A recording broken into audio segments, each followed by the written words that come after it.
Good evening, everybody. Hopefully you can hear me. And Nat, say hello. Hello. Happy Thanksgiving to those of you who celebrate. Yes, happy Thanksgiving, everybody. It's Turkey Day. It's Turkey Day. Well, US Turkey Day. Yeah. Yeah. So, it's launch day for Sherman Hill as well. Very Sherman exciting. Hill. It's a trip between Cheyenne and Laramie in Wyoming, and with the SD70 ACE and the SD40-2. So, shall we start with a browse around the content of the pack before we get into it? Yeah, I think you should perhaps just go over a few things that we discussed last time. Show everybody what's there. So this is the journey. You've got all of the contents. It's your usual fare of a journey.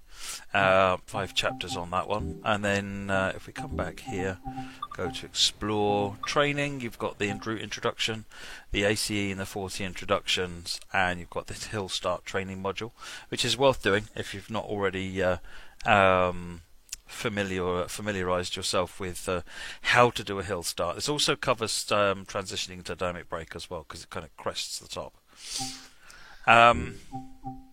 And then you've got scenarios. You've got 6 scenarios, including the sandbox switching for a free roamy type thing inside Cheyenne Yard.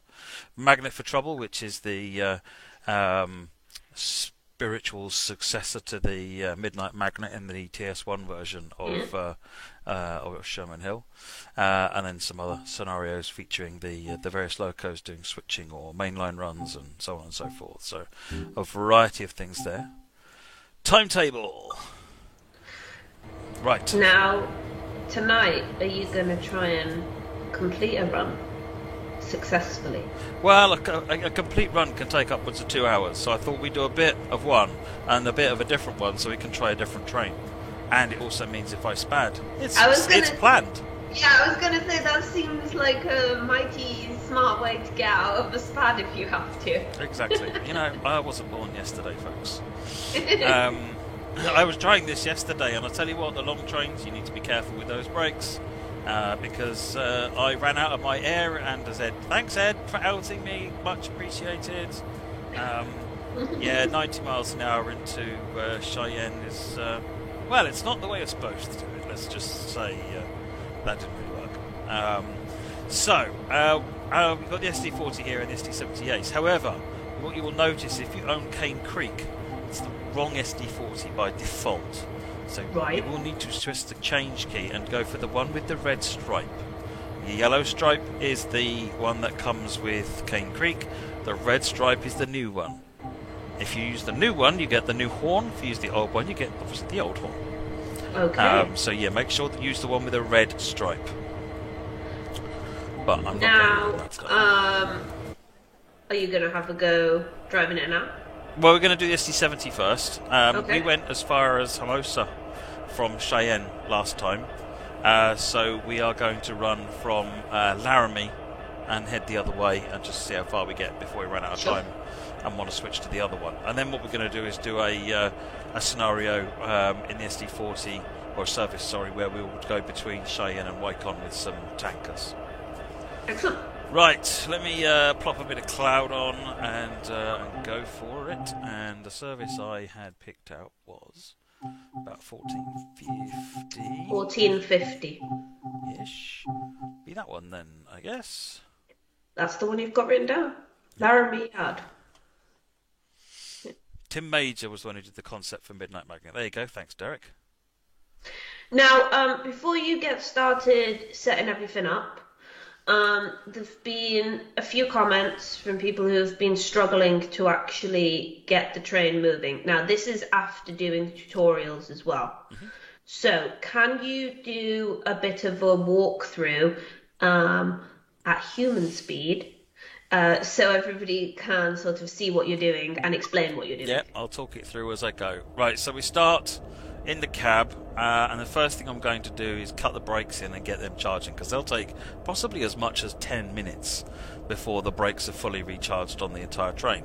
You wanted long trains? Welcome to long trains, folks. This train is 1.5 miles long. Right, so we click on more options down here on the left multifunction display, and then we click on operator controls, which is F4. Right, you see it says trail here under air brake setup, so we need to change it to lead because we're at the front. Here, heard the air brakes go there. And then you need to cut the brakes in. So they say cut out at the moment, so that's F2. Right, so the brakes are now cut in. Around here, I now want to put the independent brake on to hold the locomotive brakes on, and I'm going to get the rest of the brakes now releasing by pulling the automatic off.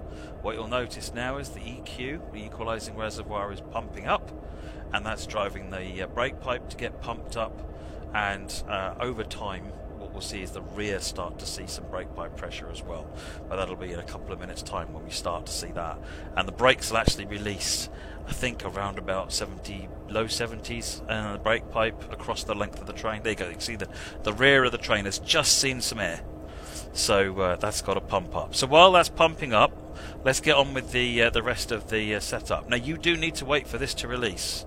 Otherwise you're just going to sit here spinning your wheels, or if you can even get that far. So don't rush it, just let it get on with its thing. I've seen some people saying they can't get the train started in the snow. It is probably your problem. Just wait for the brakes to come off. I've also seen some people that just can't seem to get it moving.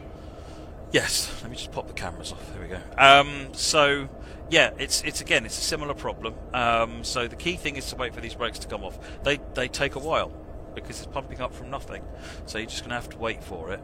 While it's doing that, you need these 3 switches on. These are the normal 3 power switches. So engine run, generator field, fuel pump. Now we've got control over the power. Reverser in and forward. Oh, actually no, before we put it to forward, banking com.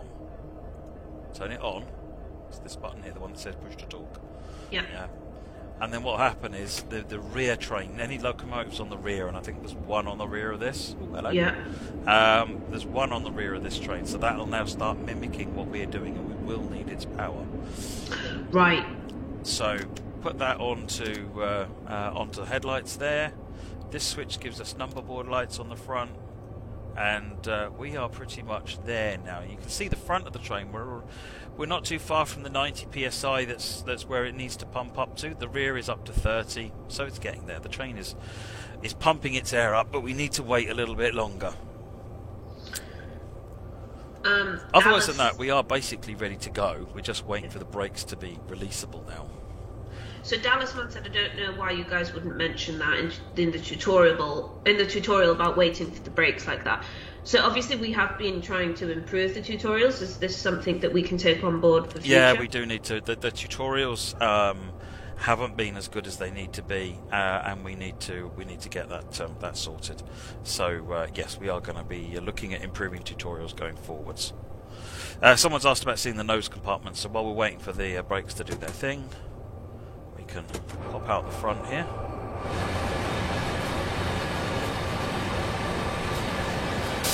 Would you be able to put your FPS counter on? Sure.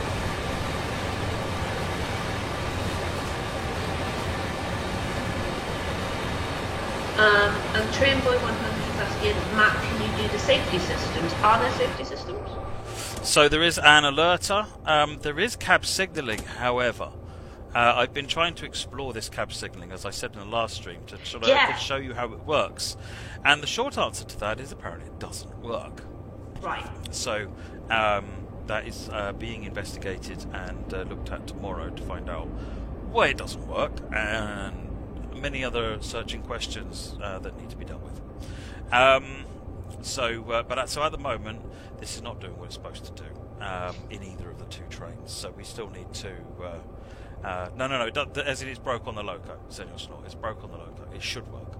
Yeah, I was going to say, so is the team looking at getting a fix, or yes. Is it still under investigation? It's under investigation. What the problem is? Yeah, it's under investigation so that we can find out what's the cause of the why it's essentially it's not picking up all of the aspects correctly. So you'll see the indicator go out completely. Yep. Yeah. Would it have prevented release? No, it doesn't. Most people don't turn them on, Trainboy. Sadly. Much to my dismay, most people don't turn safety systems on. And it will come as no surprise that while we were discussing things that aren't working, the bell has been mentioned. But we do have some information about that, don't we? Yeah, in fact, let me just show you.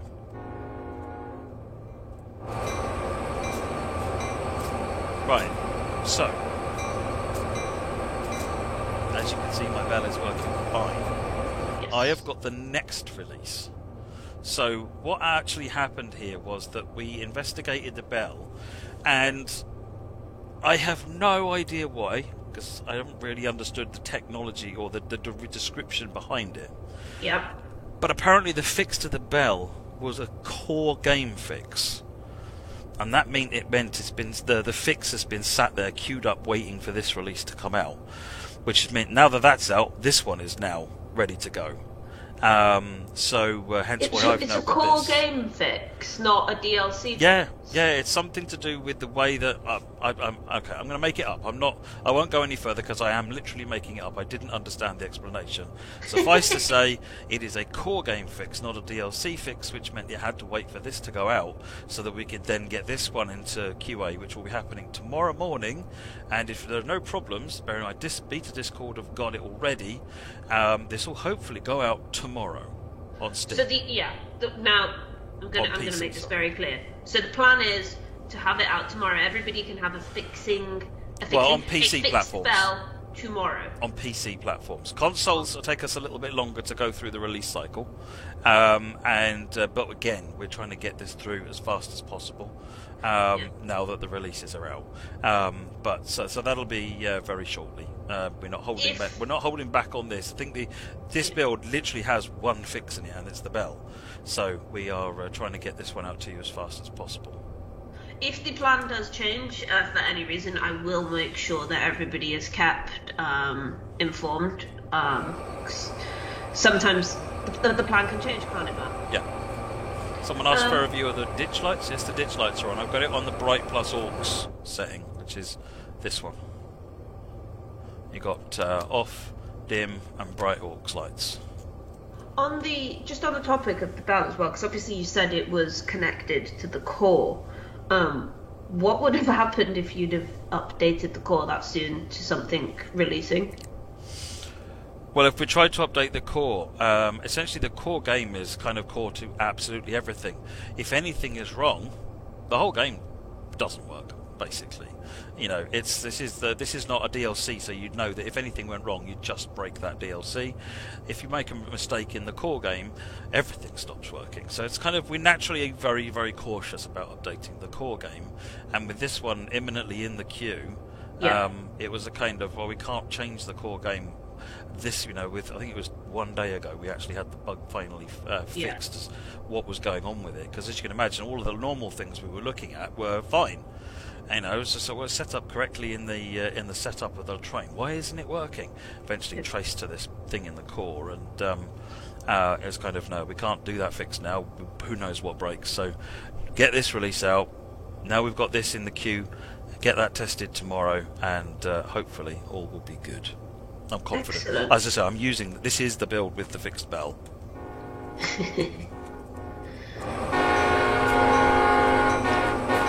Right, okay, looking at the brake pressure on the back, I think the brakes should be just about off, if not actually off, so let's release the independent. Mm-hmm. Put a couple of notches of power on. We're on level ground, so 2 notches of power should be more than enough to get us rolling if we're able to.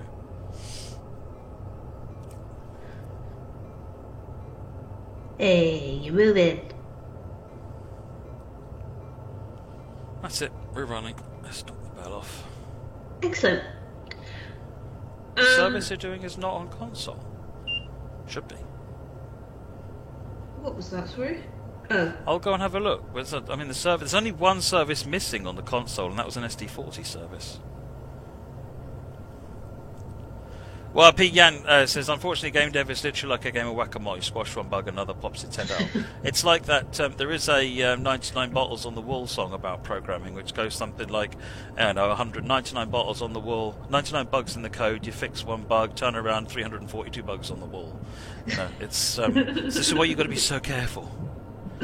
We are so Drain Boy. We're not using DP. We have no DP distributed power system in the game. We're using the banking com system, which is why it says DP remote disabled. We don't have a DP system, which would be it's quite complicated. Want to do it at some point, but it's not in the system at the moment. So we're kind of faking the way that works, the way we've always done it. Yeah. We are also going to try and answer some questions from the forums tonight as well. Do you mind if I get started on some of them, Matt? You go ahead. This one is actually both on the forums and in the chat. So Chris Beck has asked, any ideas about the frame drops on PC down to 15 in some spots, specifically around Hermosa and the chemical plant? And this isn't the first report I've seen of some FPS drops. If you got any advice on what's going on there or any further information? Is this on PC? Yes. So I'm confused about that because I've not seen that myself. First thing I would ask is, have you got any custom settings on your INI file? I know some people in the community, particularly on PC, have been playing about with their INI files to get sort of dial up draw distances and so forth. The nature of this route means that those draw distances may now be rendering a lot more stuff than they would have on other routes. So I would say start with any dialing back any settings on your INIs to defaults, just to rule that out. I've seen one person on the forums who said that they used the settings option for foliage and dropped that back to medium, and that got them back something like 15 frames per second. Which I'm not using here. I'm using Ultra on this machine. This is a Ryzen 5 5600, I think, with 3070 GPU.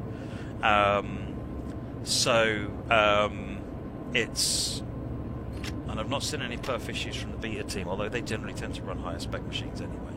Yeah. So what I'd say is, if you're seeing issues and you've reverted your INI file back to make sure, then send me a video. Tell me, show me what it is, and what it probably means is there's some rogue scenery somewhere, and we can go in and just zap it. Or it's like we did, like during dev, we had some rogue, believe it or not, a rock.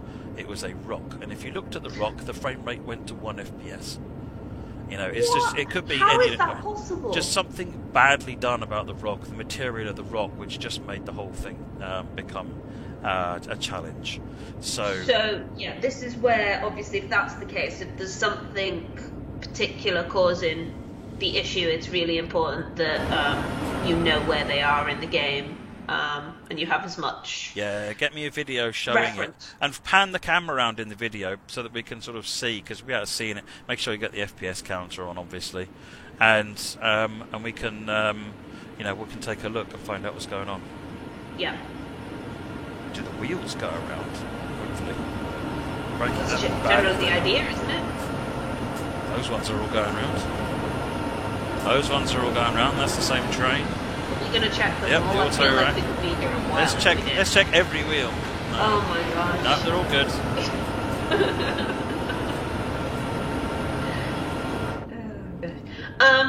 One of the questions from Mavens193 was, are there any mastery themes? There is a mastery tile. Are you going to tell them what it is? It's bison, I think, somewhere along the route. There's a bunch of bison. I've not seen it myself. I saw an early screenshot of it, and all I know is that wasn't how it was going to stay. They were redoing it. So all I know is there's bison somewhere on the route if you've got mastery enabled. You are correct. There should be bison. Big Bunny said FPS is very poor in the main. On base consoles, it's worse than London Commuter and Victoria Station. Okay. Well, we can definitely look into that, can't we? Colour are they blue as well? Yes. These are not blue. Yeah, not blue colours. White. There you go, 2 colours of car. I think there might be more, but... Hey, red ones! Name Goes here said, is there a donkey? I mean, I haven't had any confirmation on whether or not there are donkeys for a while now. No, I haven't had confirmation. information on the presence or lack thereof of a donkey. I'll have to go and find out. Yeah, we need to know these very important things.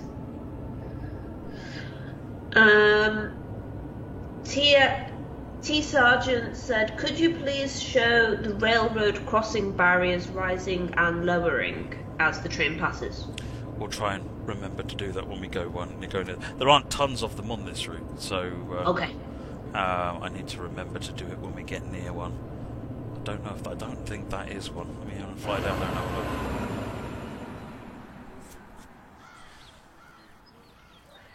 a look. Continuing with the questions, Smug Starlord said, does this route feature PlayStation trophies? Yes, it does.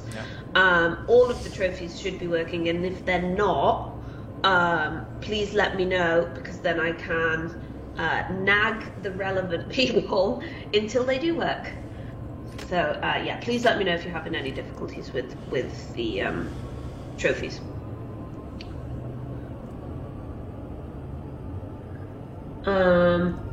Nigel's asking, what are the collectibles? Can we have a look at that later as well?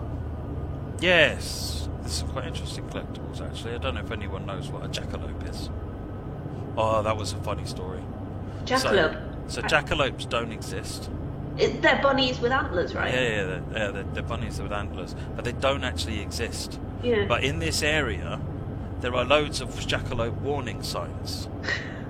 And so we put in the jackalope warning signs to sort of, continue.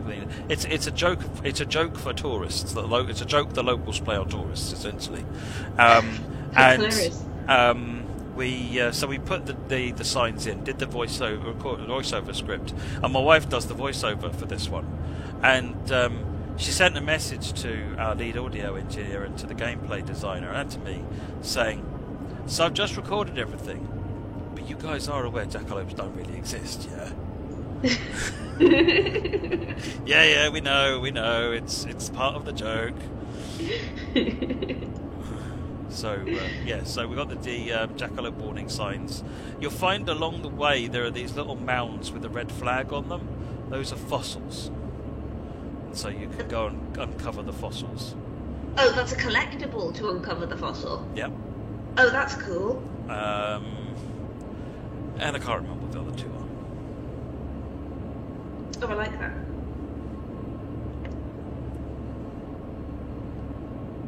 Jackalopes should be the mastery reward.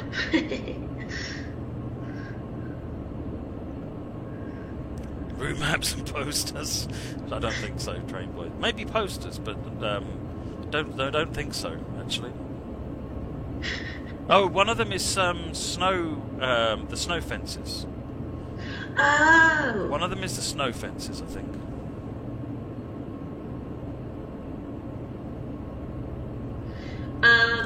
Talisman's asked, do you use track 3 at all? I think that was discussed in the previous stream, wasn't it? We don't have. So this is the route, track 3. And some of the services do go down here, yes, but it doesn't show it on the map.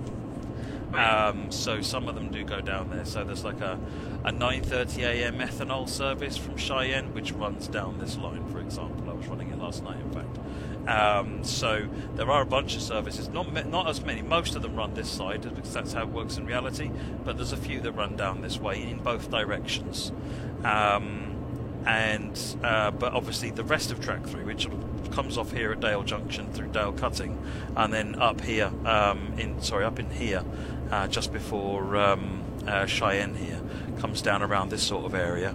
And that's obviously, as you can see, it's not there on the map. So track 3, the rest of track 3, the 40-odd mile section of track 3 is not there.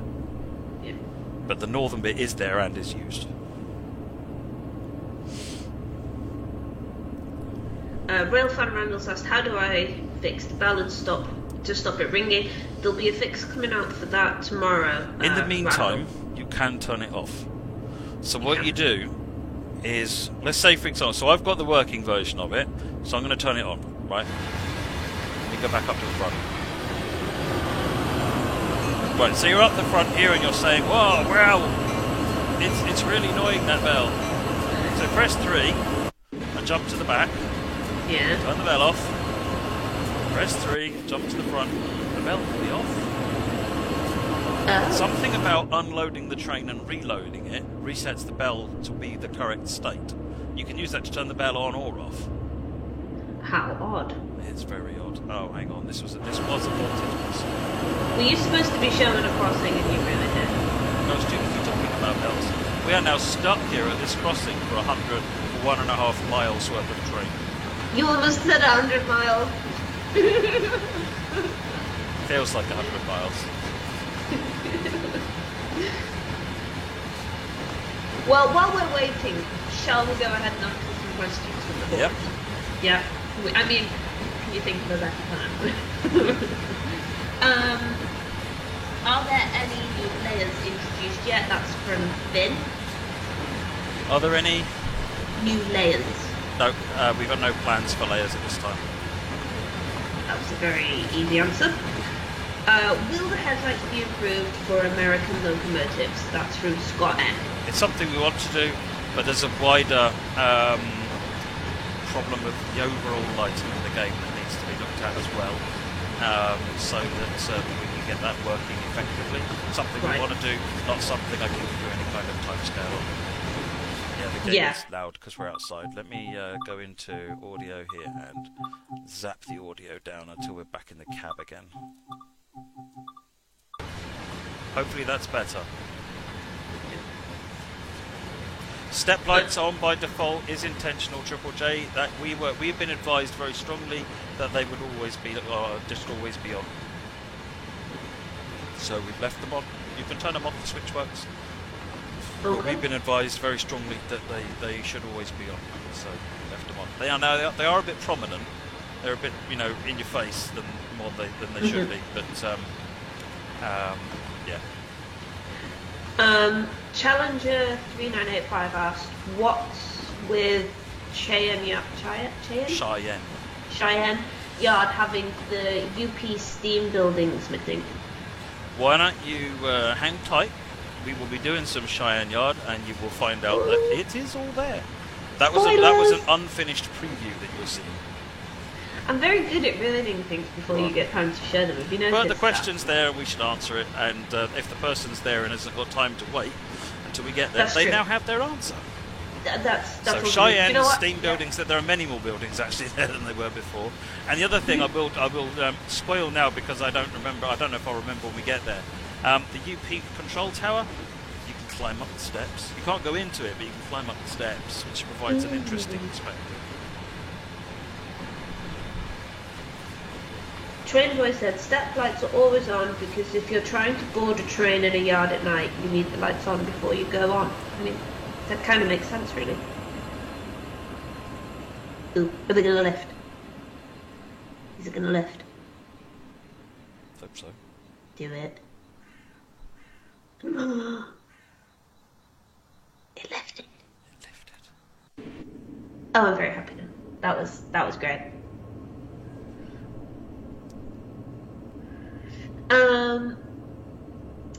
Why are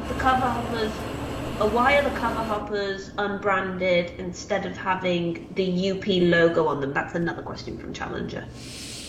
I'm not 100% sure of that. I think one of the reasons is when we were looking around at the you look at trains that go by, it's not like every wagon on every train is always branded. Sometimes there are some unbranded things there as well, because they're more general stock. So it's more about creating a bit of variety. It may be something that can be added later on, because I've looked around. Or it might be that particular wagon, that I've seen some screenshots of the UP ones, I think they might be a different class. Because this is the hopper that's here is actually the CSX 3-bay covered hopper, and it's been repainted into an unbranded livery because we're not 100% sure if that type of hopper had the UP logo on it, so we just kept it simple and kept it unbranded. Yep.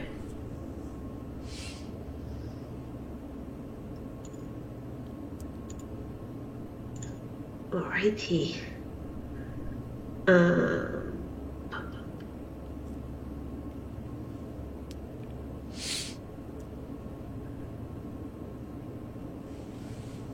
Trainboy, have you had your Weetabix today? Jeez.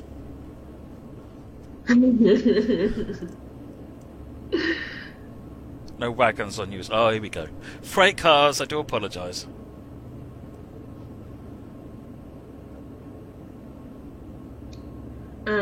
Does the sander work on the SD70 Ace, and can you show it working?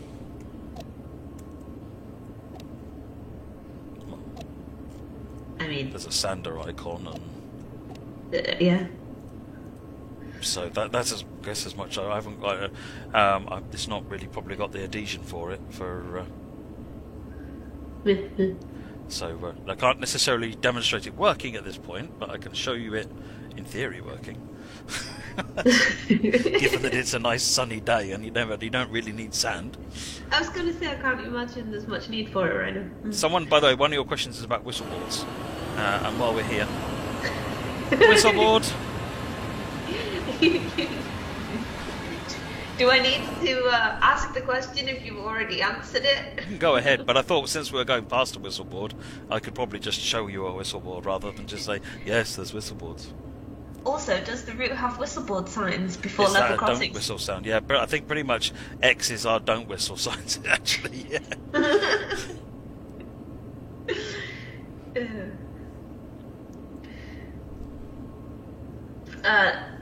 Number 9 said, are the safety systems on? So we did talk about the safety systems a I little haven't bit got the earlier, safety didn't we? systems on, no. I mean, there is the EAD, which is the alerter, which you can turn on here. And then the cab signalling, we found some problems with the cab signalling today. So you can see there's no aspect being shown here at all at the moment, which is a problem. It should have a green light on it. Yeah, we're looking at that. The guys will start looking at that tomorrow. Chief Longshin said, does the seat height change as I feel quite high in the cab?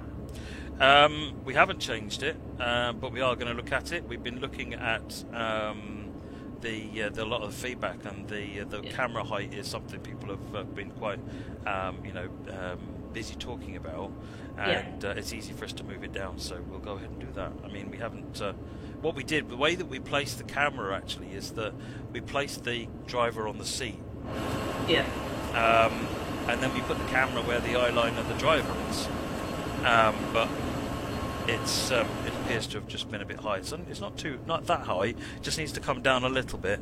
Yeah. We will be dropping that camera down. Again, I'm not going to give a promise as to when that will come out, but Peter is making that change tomorrow in our code, so it'll be in an upcoming update. Excellent.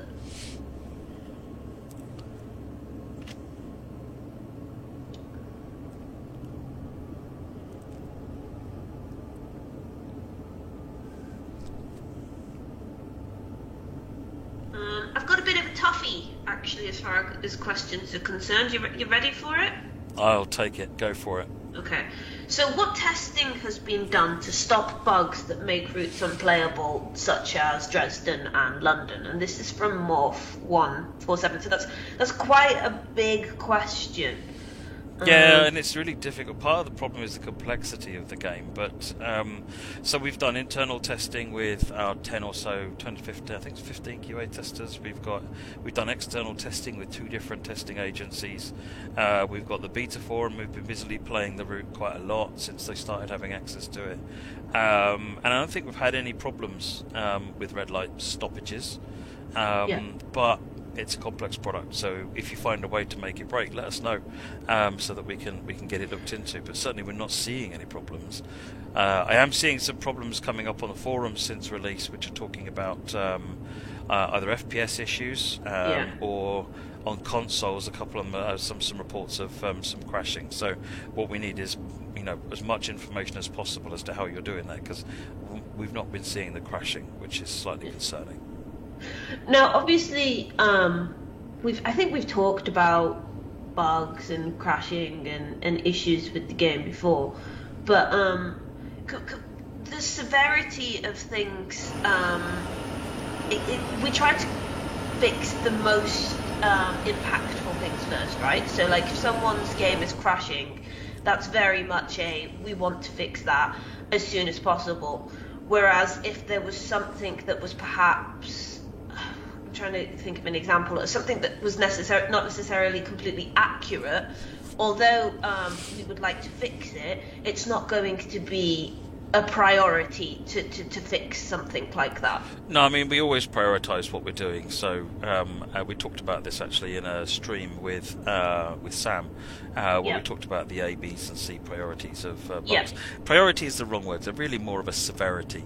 Right. Of the issue. And an A-class bug is total breakage of gameplay, so those kinds of things are the top of the list that the team look at, so crashes and so forth. So there are a few of those that are on the list at the moment. They're coming back even as far as Dresden and so forth, where they're looking into what's going on there. And then the B-class bug would be a serious issue but doesn't cause a breakage, so you can complete the gameplay, but you might have to do some workarounds to do it, you know, for example. And then a C-class bug is generally going to be everything else. So it might be floaty scenery or something like that. And C-class bugs can be super annoying. Yes, I was going to say, like, although C-class bugs might not necessarily be game-breaking, they are often a cause for some of the players to stop enjoying playing the game. Yeah, it's so we don't devalue a C bug. A C bug is not a case that it's not going to get looked at. It's because we also then sub-prioritize in terms of the visibility of it. Because, for example, if you've got an A-class crash, but it only occurs in 1 in a million times in a certain circumstances because a device is also overheating and blah blah blah blah blah, and the wind is blowing in the wrong direction, then that shouldn't be a priority to fix over a really rubbish texture that everyone sees all the time. Yeah. So it's generally speaking, an A class would be more of a C, more important than a C. But there's not a black and white thing. Sometimes you'll want to be fixing a C class earlier. Safety systems is probably a B. It's certainly not an A. It's probably a B because. If you turn them on, then you have to work around them to or they don't supply the correct information. So you don't have A- or B+ Train Boy. That's your grades, remember. It's it'd probably be more of a B.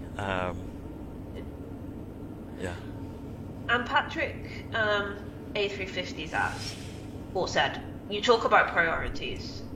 But what measures are taken to make sure nothing gets forgotten, like minor scenery changes?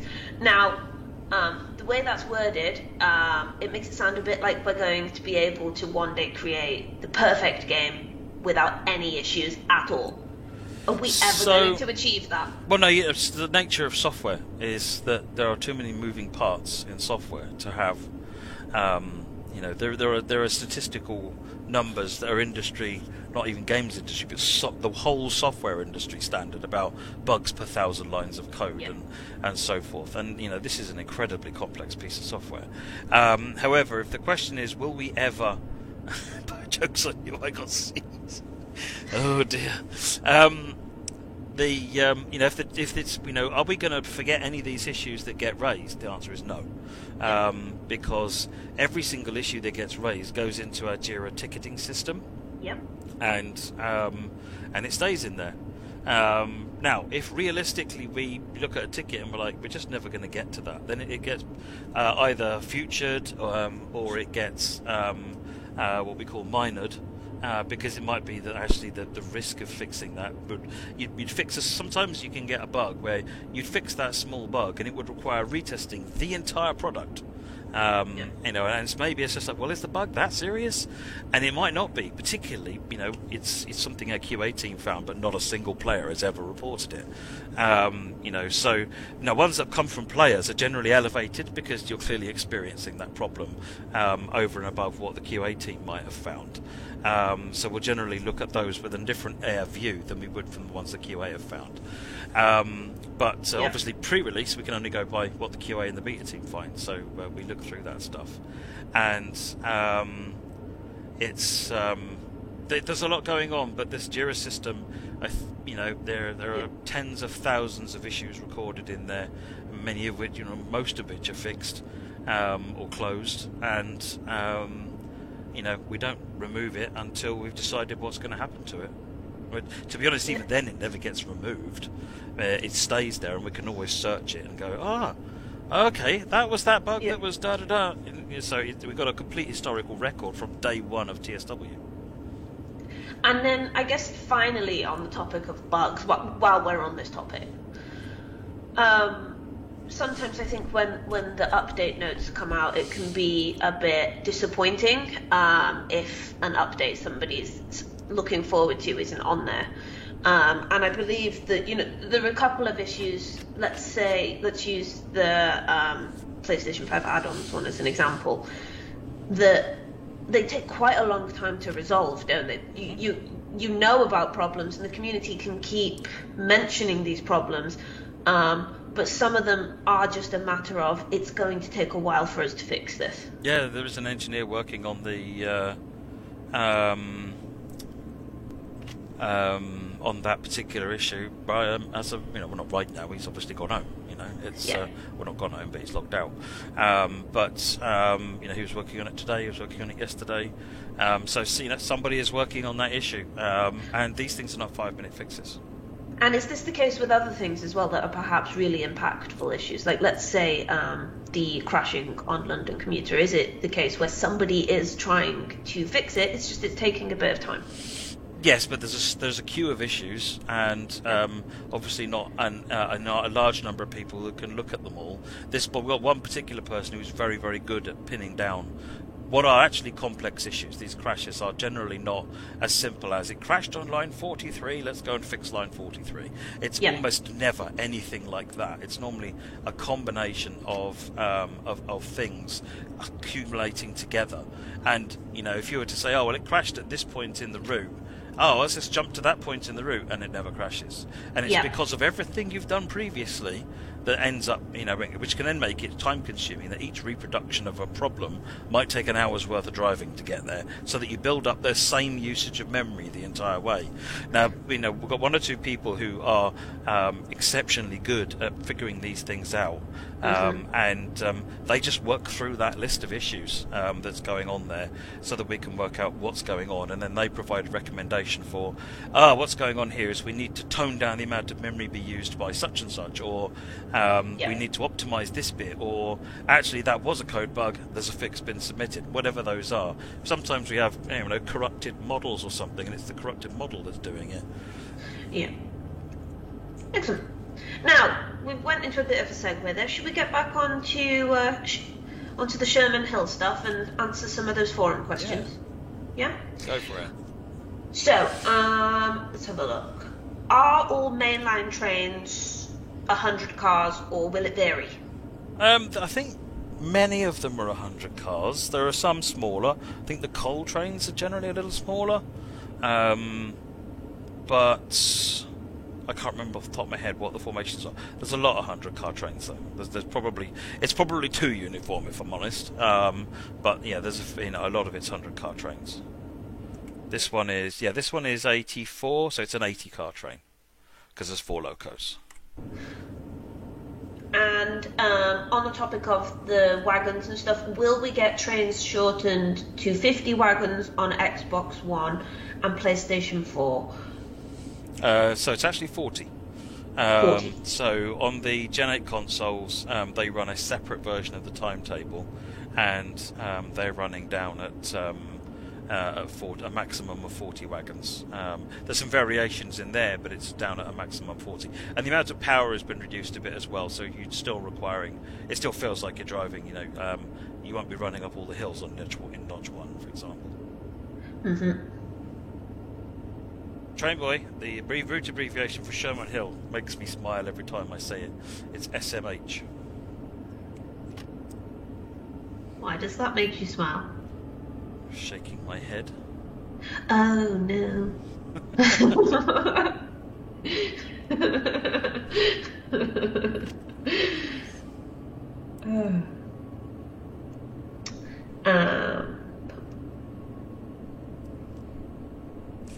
MCP, no, there's no way to lower the viewpoint. It's something that we're going to look at doing in an update. We're going to get that looked up.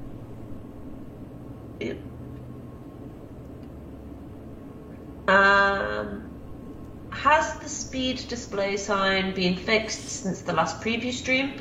I believe someone has pointed out last time that there are missing speed limit reduction warning signs before the speed limit changes. As such, there's no time to slow down. I don't think that's been changed, no. Okay. Will it get changed? We're aware of it. I need to go and talk to the team about what's involved in doing that and why it wasn't done. Okay. Jackson, will the Xbox One have 100 car trains in the future? I'm going to put that one as unlikely.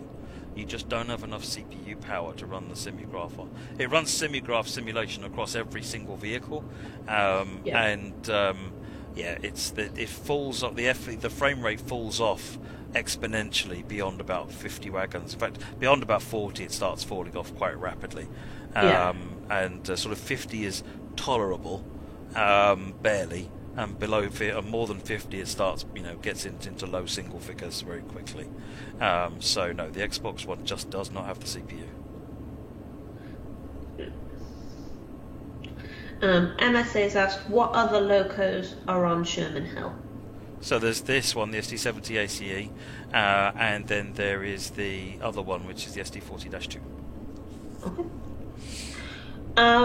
Will PC have the option of a 50-car timetable to help with older systems? So that's an interesting question. At the moment, no. But we are looking at one of the things we want to look at is whether or not, what the practicalities of offering the light timetable are to Gen 9 and PC platforms, so that if maybe you want an absolutely solidly nailed to the wall frame rate and you don't mind shorter consists, well, it might be nice to have that option anyway as well. So. And it could potentially, like people that perhaps play on less powerful machines like laptops and stuff, it would mean that they would be able to play without their machine sounding like it wanted to take off. Yes, exactly. Got a manifest train here.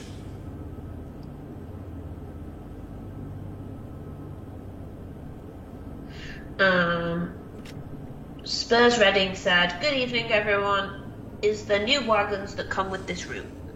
2 new wagons. The one to the left of me right now, actually the red one there, is a boxcar, which is Union Pacific boxcar. At the end of this train, you'll see the one that we're going past at the moment. You'll see some more boxcars and the reefer, the refrigerated car, which is the white cars. They're like white boxes, where they've actually got the refrigeration units as well. When we do the next scenario, I'll try and find some to have a closer look at. But this is the boxcar we're going past now, and then after the hub-covered hoppers, you'll see the refrigerated cars just over here. Excellent. I'm going to ask you something about the livery designer that Alex Endgames just asked in the chat, but it was also discussed on the forums as well. Yeah, you've also messaged me as well privately, Alex Endgame. So, well, there you go. I'll read out the question. I'm not aware of why the back of the SD70 can't be repainted. I will find out. As far as the plate numbers, I will go with whatever's consistent is what we'll be going with what we've done in the past. So if suddenly we can't repaint them, then that needs fixing. If we've never been able to repaint them, then I doubt that will change. So let me look into that some more and get an answer for you on that. It's not something that anyone had mentioned to me previously. And then on the topic of the livery designer, Wavy Davy on the forums has asked, are the UP style numbers going to be made available for use in the livery designer via mastery rewards, for example? The numbers. So I don't know. That's a good question. What I need to find out is whether or not those are licensed. It's a licensed font. If it's a licensed font, then we probably can't. If it isn't a licensed font, it's a nice idea. So it is a nice idea. I will make inquiries. It'll be licensed, though, not only the font, but the fact that sometimes we aren't allowed to give you access to certain things on the livery designer in case, people were naughty. Yes. Yeah, there's a limit to what we can do with licensed content on the livery designer. But I'll ask the question and find out. So you're braking now. Yeah, 15 limit coming up because we're on the centre track and we're going to switch over onto the right-hand track. So I'm just dropping the speed down for this switch here. You can see we've got the lower green light here, which says we're diverging. We haven't got much option really. We've got to go left or right. So.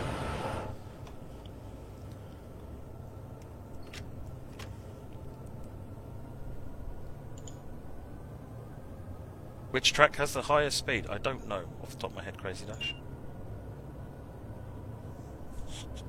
I think track 3 has the lighter gradient. That's the reason it exists.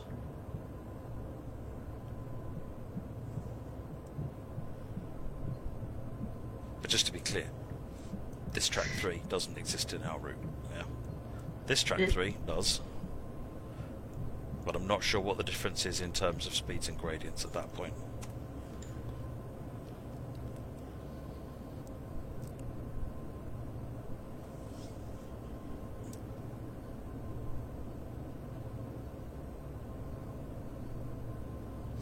What is the story with track 3? Will DTG ever finish it? Oh, actually, before I answer that one, Jan.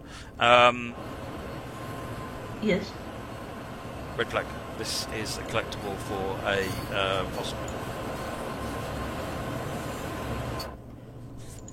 Right, we are at Hermosa Tunnel now. So let's just check outside. You were about to talk about I was going to track ask about talk about track 3. I'm just getting my camera set up to a nice place so we can watch a train go by while I waffle. That's a good idea. We're here for trains, not for waffle. Well, for a bit of waffle. So track 3 was originally on the plan to be built. Yep. However, the whole plan, because of this route, with track 3, just to put it in perspective, this route is 116 miles of track. With track 3. With track 3 included. Without track 3, it's 76. So it's still the longest route.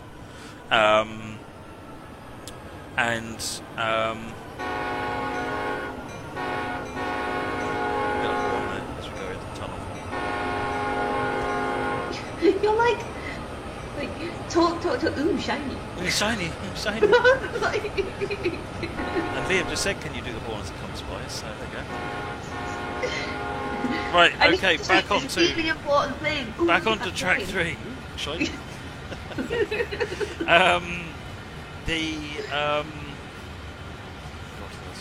I'm easily distracted.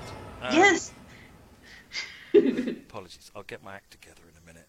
So building 116 miles worth of route by hand is not practical at the moment, and the idea was that we would build 116 miles worth of route based on our autogen system doing a lot of the heavy lifting on the ground textures and so forth. When I say autogen, some people seem to have taken the meaning that means we fully auto-generate most of our routes. We really don't. It's basically about painting the ground and maybe helping with somewhere where the grass goes. So all of your looking rock faces you're looking at here, the tunnel being there, none of that's auto-generated. Most of it isn't auto-generated. Even just having it auto-do the ballast on the track, we are trying to make that auto-generated. That's been some challenge in the past for various annoyingly technical reasons. With the 116 mile route was about the autogen system helping us more, allowing the team to spend more of their time focusing on the detail of the 116 miles rather than the bulk of the 116 miles. And it didn't get there. So we spent a lot of time on the autogen system and improved it. And it has helped. It got us further than we would have without doing that. But it didn't actually get us as much as we wanted in the way of help. So the team have had to spend more time doing stuff, route building by hand than they'd originally planned on this route. And that meant we had to cut some miles off the route because we just didn't have the time. So that was why track 3 was taken out, because now we fought to keep the other half of the other bit of track 3 in the northern bit, and we were able to do that because that was under the knife at one point, but we were able to keep that bit in, and the track and the signals for track 3 that you can't see it's not here in this. do exist. Yeah, we have built the track, we have laid all the signals and set them all up. But there's no scenery on those sections. So I ought to close those doors. So that's why Track 3 doesn't exist. Now, does that mean we will ever come back and do it in the future? I'm not going to say no, I'm not going to say yes. What I will say is we have not closed the door to that possibility. But at this point in time, being completely, transparent, we do not have it in a plan to do. Right. But if we find a window and an opportunity to do it, like I said, we've not closed that opportunity. If we decided, okay, we're not going to do it, delete all the track and so on and so forth, then it would be very difficult to put it back. Which is why we've tried to keep that there. Because we want it. Simply, it is an important part of Sherman Hill, but it doesn't make or break the experience. It's just, it is an important part, so we don't want to lose it, so we kept it there. Yep. Matt, you're being told off for speeding. God, that's a first.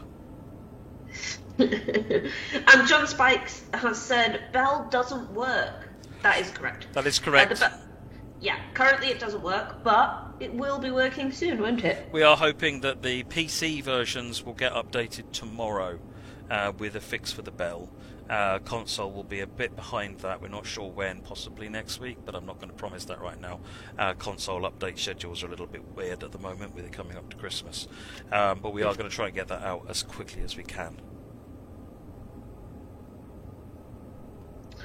Apollo Gaming said, will the timetable be affected by the shorter trains for the old, I think that's supposed to say older, or older Xbox, I imagine that's supposed to say.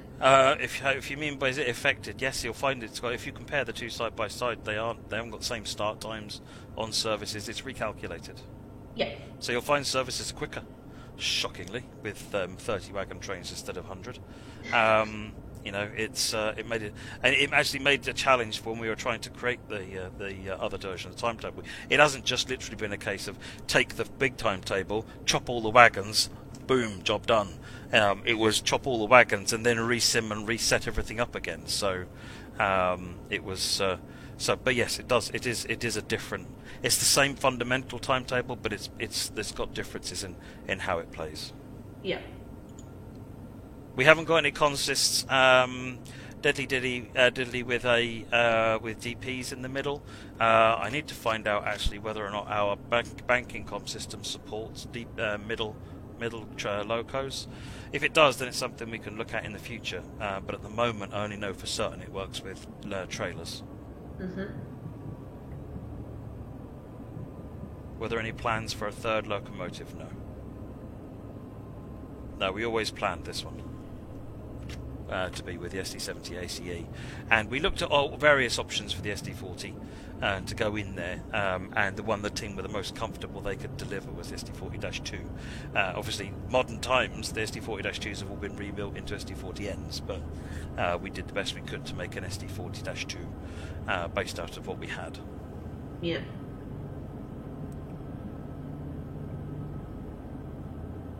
Does Skyhook have involvement in this route? Yes, so Skyhook helped us with the section from Dale Junction here over to Hermosa here. They're all the big, nice, rocky section of the route. Ah, yes. They're very good at that, aren't they? They love their rocks, and they are very good at it. On the topic of Skyhook, actually, one of the questions from the forums was, will the UP AC44 from Cane Creek be subbed in after Skyhook improve and fix it? Well, we'll look at it. I'm not going to make any promises at this point. That would be foolish. But it would be nice, and we'll see what we can do. But at this point, it doesn't. So assume it won't. Being completely upfront about these things. That way, you won't be disappointed. Nice. Best way to be. This is Dale Junction. This is another fairly well-known photo spot, and I've not tried it myself, but I am told that you can walk up here because they say use this nice rail fanning location because you can see the trains going by. Ooh, that is a good spot. I like that. It's actually, there's a really nice DVD by Seven Idea Video Productions called Over Sherman Hill. Absolutely superb videography in that. Some of the captures, and they've got one of the things they capture is this scene here, and yeah, that's just it's. If you haven't seen Over Sherman Hill, the video, it's I've really enjoyed watching that one. Apollo Gaming has said, another question: in the future, will American freight cars be layered onto other American freight routes in Trenton World 2? Now, are we going into the sort of we sort of what we would like to do one day type of territory here, not the what we are definitely going to be doing? Yeah, at the moment we don't. In fact, there's a technical problem, which is the reason we haven't. We used to do substitution for American for all freight, but the problem is our substitution system at the moment will substitute the wagon, but will not substitute the cargo. So all of your loaded wagons become unloaded, and so the reason we've left it not substituted. Or randomised, because we actually have an ability. One of the things it can do is dynamically randomise a consist. So if you've got a manifest train, it can be a different manifest train every time it drives, every time you run it on the route, which is very, very cool.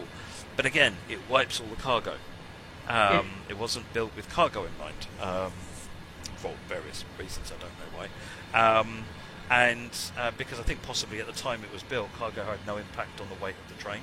And of course, since then we've then added proper weighted cargo and upgraded the physics. And now you'd lose all of that if we made the substitution work. So once we fix that issue, then we can start looking at the kind of thing.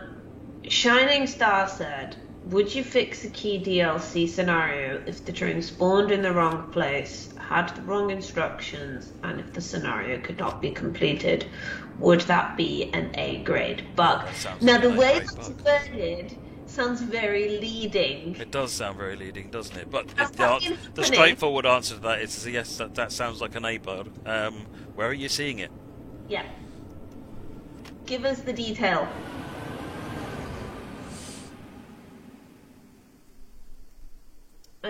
Metro North said, hey Matt, I don't know why this is happening to other PC players, including myself, where I'm experiencing lower frame rates than I should be. They drop significantly even on high-end hardware.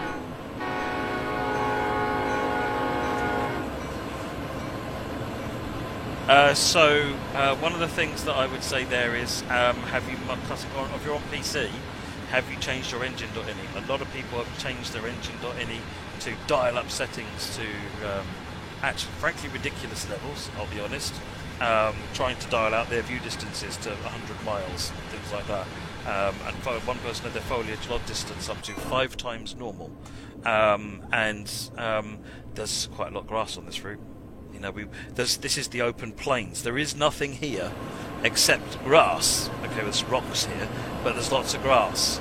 And if you've dialed your foliage up to ridiculous levels, then you know it's going to hurt your frame rate quite hard. So if you have, then dial it down. One thing that one of the people on the forums has said is that actually the amount of foliage is hurting their system. Now I'm going to get the team to have a look into why is this so different. Is it just because we needed more grass to make the route not look like it was just nothing? But in the meantime, what they found is if you go into settings, so if I go options settings and you go to advanced settings and tone foliage quality down to medium, they reported 15 frames per second on their machine. They've come back, so worth looking at. So that could be a potential workaround for the time being if you're experiencing poor frame rates. That might help. Yeah, it's worth looking at that to see whether or not that helps. It wasn't a total solution for that person, but what I needed actually is if you're having frame rate issues, then let us have as much detail as possible so that we can look into it and find out where they are. When a video showing the issue, particularly if like you say, when I look here I got this, when I look up here it's fine, look down here it isn't. Something like that is. That's a really useful video because that helps narrow down what we're looking for. But we also need to know what scenario, what service, anything that you've done, so that we can recreate it exactly. Oh, apparently one of the people who did report the low FPS resolved their problem because they did have a tweaked INI. Yeah, a lot of people have got tweaked INIs, and surprisingly, we don't test with custom INI files, we test with default INI files. Well, there you go. Yeah, I got the doors open because I messed with them earlier on Kelso Kid, and like a top quality railroad operator, I left them open for reasons. Yeah. For reasons. For reasons. So we're still going up. We're not at Summit yet. We're not far from Summit. Once you've gone through Hermosa and Dale, you're on the way to Summit. You're not too far off. But given we're at, well, I'll be up to a 40 limit, so I'm going to get those extra 7 miles an hour in.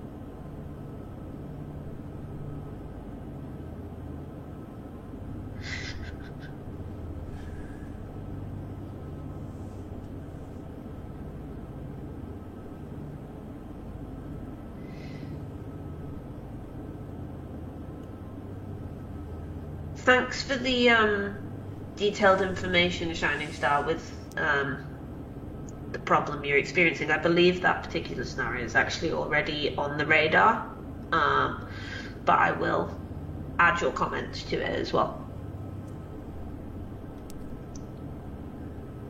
Hearing the new car smell out, yeah, that'll be it.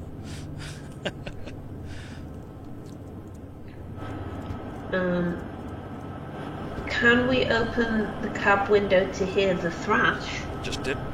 Oh, okay then.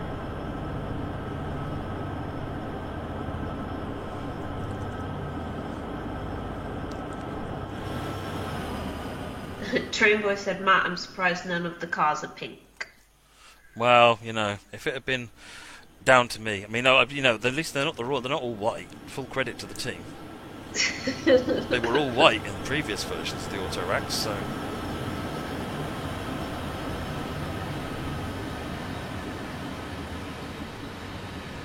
But I am going to raise a formal complaint about there being no pink cars. I will get told to get back in my box, however, that won't stop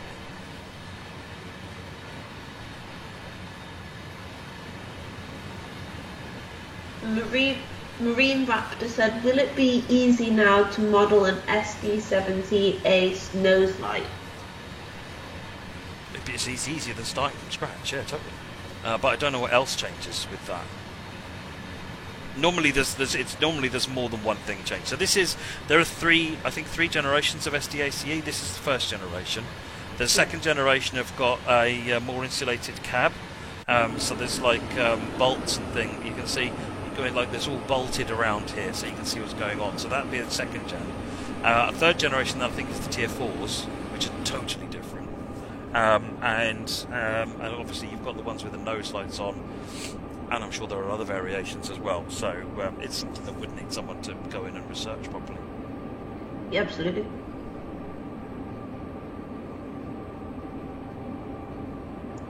Setting a colour seems like a small enough perk for an exec producer mission. It's also really annoyingly trivial and just gets in the way of getting the job done. So sometimes as exec producer I have to know when to butt out.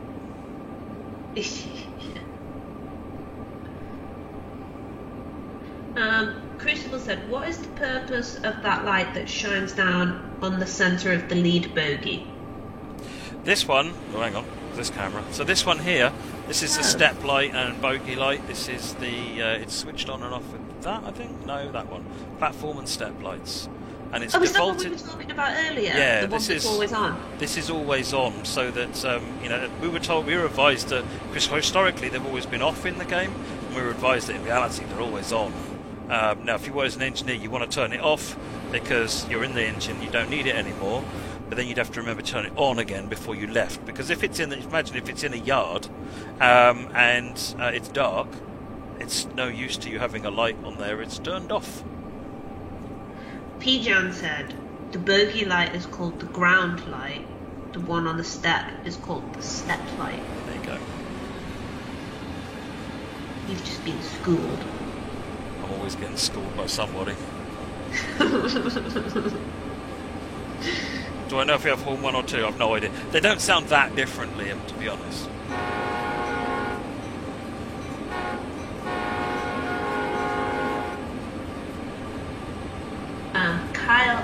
CW said, do the freight cars still have animated brake shoes?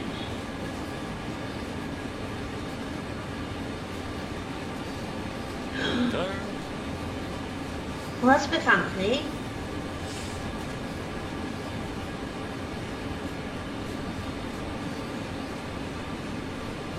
I like that.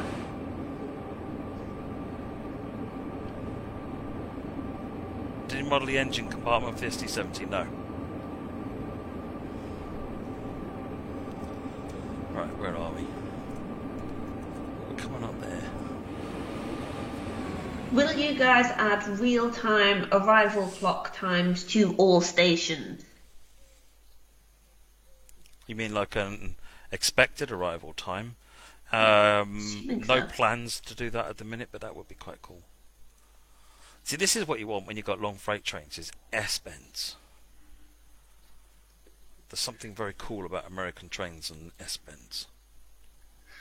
P. Jan said the brakes being animated is nothing new, but I didn't know that before The today. brakes, So yeah. for me, that's brand new information. The brakes which I have been love. animated since Sandpatch Grade, route number 1, yeah. Although there have been times where we've released add-ons where they're not animated as well, but the American ones do, generally. But I wouldn't have known to look for it, and now you've pointed it out, I'm not going to be able to unsee it, you know? Yeah, oh no.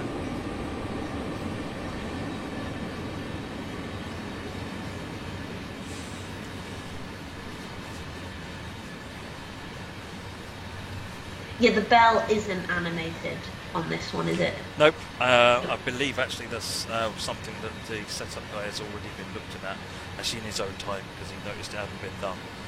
So he has taken it upon himself to do a fix for that one. Oh, that's good of him. Oh, Peter's awesome. Why does some weekend wagons have open doors? Because there was a rogue engineer running around trying to steal cars. Thankfully, we put paid to that rogue engineer. Uh-huh.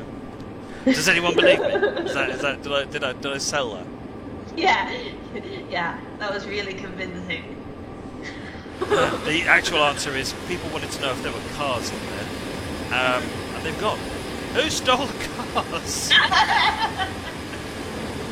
Where'd the cars go? Oh my god! Shut the doors really quick. No, don't open the doors again. Let's have a look further down the train. Why have the cars despawned? Oh my gosh. All my cars have gone. Oh, the cars have gone. Right, okay. Stern words tomorrow. Yeah, they fell out. That's what happens when you leave the doors open, isn't it? They escape.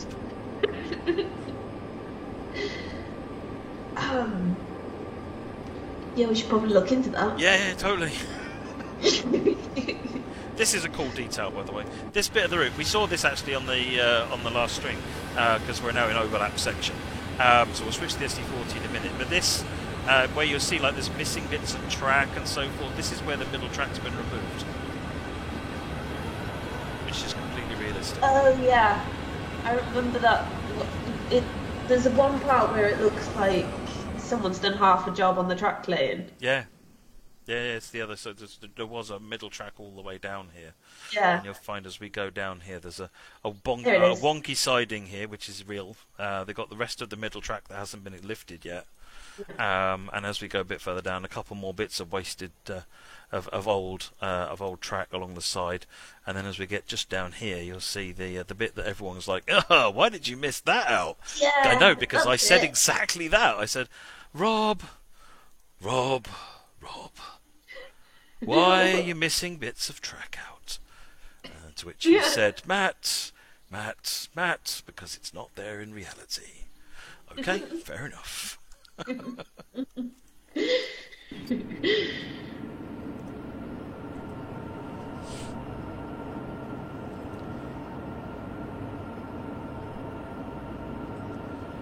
Right, okay, I'm going to get some brakes on, stop the train. Sure.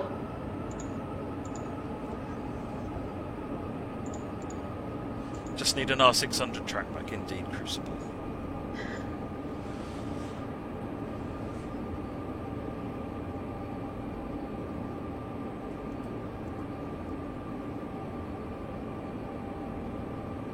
it's a real challenge managing the brakes. See, we're on the downhill run now, so it's basically downhill from here to Cheyenne. So it's downhill from about there all the way to there. Oh wow! And I did an absolutely top job trialling a 13,000 ton ethanol train last night, and I think when I went through Cheyenne I was doing 90 miles an hour, and my brakes were not doing much at all. How did you not derail before that? Well, it was just gradually speeding up, and the curves are really long, and it was I don't know how I didn't derail, but the dynamics weren't doing an awful lot for me at the time either. The train had basically given up the ghost at this point. I think I'd messed up the air so much there was no air left in the train. I used the emergency brakes previously, and then it's like a twit. I had released the brakes and started going again, and not let it have enough time to recharge properly. So yeah, you know what? You can mess the brakes up totally on this now, which is actually really cool. Because it means when you get it right, it'll just feel awesome. Oh, the other thing is, by the way, if you want to use the dynamic brakes, or you've got the air brakes applied, make sure you bail off.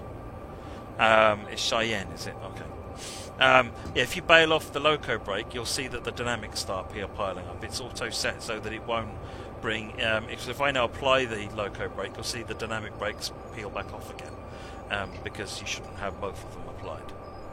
It's because I wasn't wearing my great question. I was. Has the sign been added to Sherman Summit? No. Oh. I was not happy. It is being added. Well, that's incredibly disappointing. Yeah, it is a bit. You just ruined my night. It is being added. Okay. Fair yeah, enough. that Quincy, I was going to say, yeah, I know exactly what you mean when you say the term, and no, I won't say it on the stream, but that was basically what happened. My air had all gone. Okay, so what are we doing now? What are you showing? Right, SD40. Remember, choose your livery. You want the red stripe SD40. The red stripe that was originally not right. That's the SD70 that had the red stripe that wasn't right. Okay. No one complained about the SD40, so it got left on.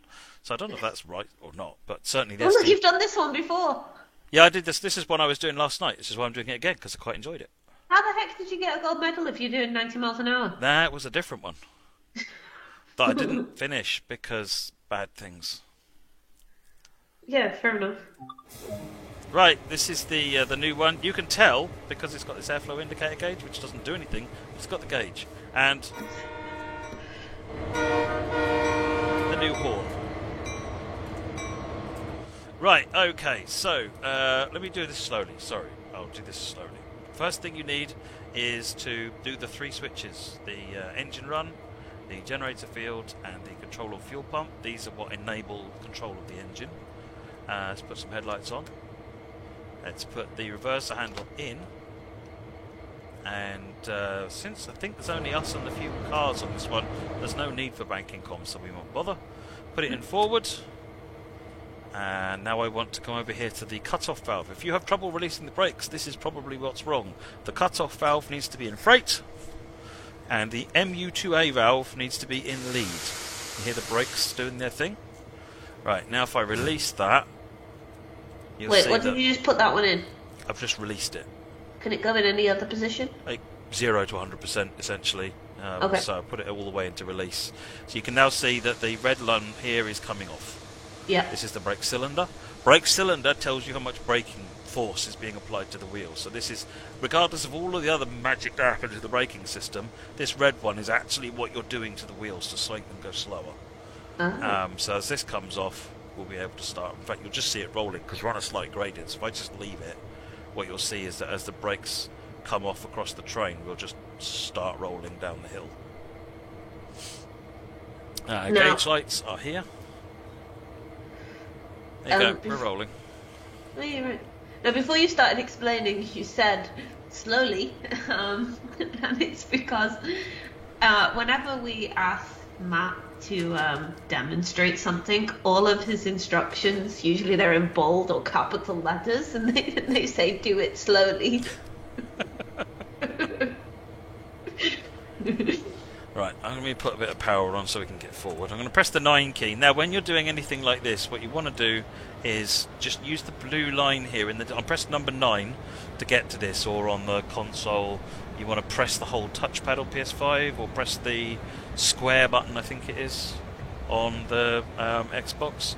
And then follow the blue line and make sure it's going where you want it to go. You see that junction's not right. So if I flip that one... Are you pulling that one's not right. anything? Nope, we're not. No, we're going to run round that train. Right, okay. So we're now all lined up, marginally breaking the speed limit. It's fine. I don't mind. Are you supposed to be towing anything? No. Or pulling anything? No, we're going on the other end of that train. Oh, I see. We are doing a run around. There you go then. MSA said, Matt, is your voice on every train sim route as the train instructor? Not all of them. Sherman Hill is my wife's voice. Just mix things up. Yeah. She does. She tends to do a lot of the American ones, being American. Feels like it's, more authentic to have an American doing that one. Brighton is an actor, a guy named Andre. I'm trying to think who else. I think I've done quite a lot, to be fair. Yeah, you did a lot during lockdown. Well, not lockdown, during COVID. Yeah, doing that because, it was before COVID, when everyone was in the office, we used to sort of see if anyone in the company wanted to have a go. Do you want to come and do a readout? So there's a range of different people from, even not just from train team, some of them was from fishing team. Yeah. They had a see just to give them if they wanted to do it, and some of them wanted to, and they got that opportunity. But with lockdown, no one really had the equipment at home, like a decent quality microphone and a sound booth and so forth, to be able to do it. So, whereas my wife does VO, so I just stole her kit and used the VO there, and she does some. And sometimes we've been able to get, like I said, external actors to do it. If Sam wants to do VO, I'm not going to stop him, am I, Liam? He's got a fantastic voice. Oh, he does have a but fantastic I think what he was saying when he's mentioned it on the stream previously is that he would rather do it with his own style and comedy, and he doesn't think that would be appropriate for a tutorial. But you know what? If he wants to have a go, I'm certainly not going to say no. He's got a fantastic voice. Yeah, good luck getting him to do it properly. You'd end up spending a day full of outtakes. So, I'm even more a fan. Right, I'm going to do this bit slowly as well. So I'm going to change ends, because we're actually going to be heading the other way. So rather than reverse down the yard and then change ends, which would just be silly anyway, let's do the change ends now. So I'm going to start by putting the reverser into neutral. I'm going to see these 3 switches, and I'm going to turn them off. Yep. Take the lights, turn them off. I'm going to put the auto brake into handle out. And then I'm going to put the locomotive brake into release. Yep. I'm going to put the cutout on there and put that into trail 24. Right, so the brakes are now cut out. This handle now does nothing, and this loco will be a slave to what's going on in the other cab. Sure. So the position of these handles doesn't do anything now. I'm now going to remove the reverser handle, turn off the gauge lights, and I think we're about sorted for that now. So what we'll do is we'll change ends now. Studio said that if I did it, I'd be giggling through the tutorial. That is entirely correct, because I would make a mistake, and then I'd giggle, and then I'd be no good. I tell you what, the outtakes from when I do mine wouldn't be publishable, because it's normally me misreading something, or because I put the wrong trail. Are you sure? It's 26L brake stand, isn't it? Let me look. I mean, did you just question whether the community were correct or not? Oh, trail 24. Right, yeah, it's trail 26. Sorry. Nice job, guys. What is the difference there, then? It's basically what type of brake stand am I being controlled by, and a 26L brake stand, which is what's in these things, is why you'd set it to a 26. Trail 26 says you're a trailing stand and you're going to be controlled by a 26L brake stand, which is just the name of this type of brake stand. Whereas the other one, which is 24, for example, will be a different type of brake stand. So it's down to what other locos on the other end. These days, I think a lot of them at trains use 24s. Sorry, 26s. Right, we've sat down in the other end now, so let's put the reverser in. Let's put the 3 switches into on, so you can see the processes.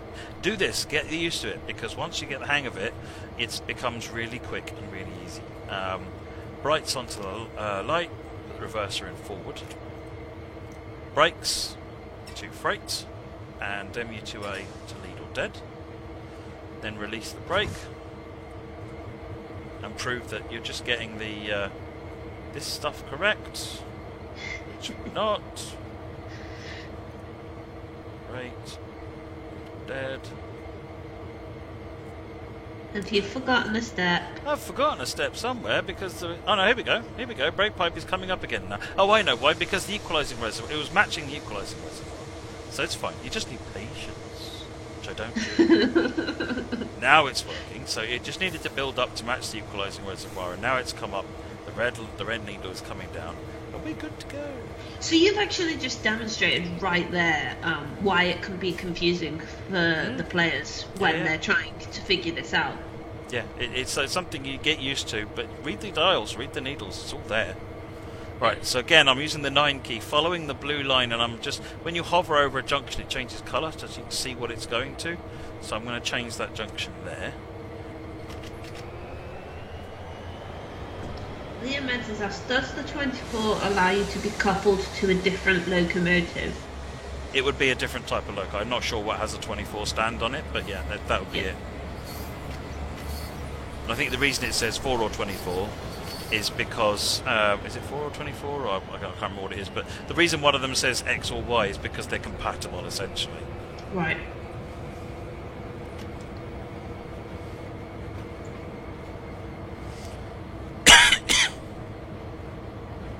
But like I said, most locos, as far as I'm aware, these days are 26 stands anyway. So, like a GP38 would be a 26 stand.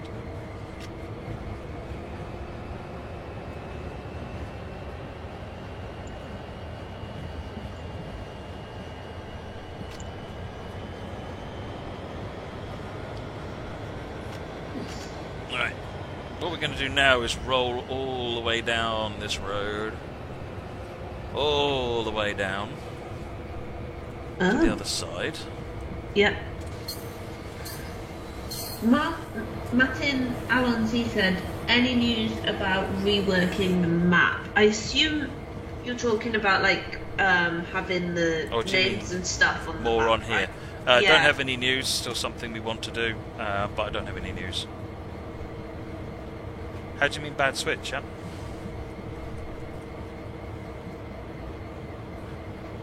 These two look fine. One of the things I want to do is eliminate... You see how you've got a bit either side of the point that's highlighted? One of the things I want to do is get rid of one of the halves because it's irrelevant, and it just makes it all look more cluttered. So like for example this one, the bit to the left of it is irrelevant, it will never change, whereas the bit to the right is actually what you want to see. And the bit to the left is actually making this bit more confusing.